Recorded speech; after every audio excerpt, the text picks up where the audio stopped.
Rick Jensen's relationship with Jonathan Byers made me think of how a volatile person explodes, often making the partner who is lacking self-esteem out of fear and love try avoiding topics that seem to get that kind of response.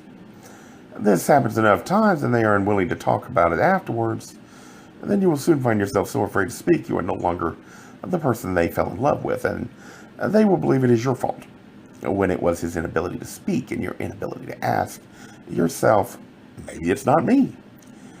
Relationships thrive only when both sides understand that if you are unwilling to protect your self-esteem and risk the relationship by speaking up, then it will die, all because you were so afraid of losing. You never considered what you were doing was already killing it.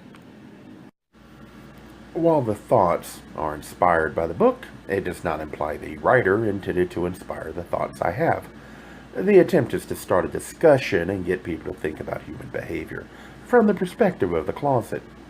How this might lead to problems that make friends or partners or even business relationships difficult. I can understand why some would dismiss this effort. I find reminders in how the characters behave with memories of my own experiences and then explore that aspect. It's meant to start people to think. It is not meant to imply I am right. If you do not share the ideals with others, then how will you know if you're right? When talking, the focus should be on challenging and exposing your ideals, not in changing other opinions. That would only lead to frustration, since the only person you can change is yourself.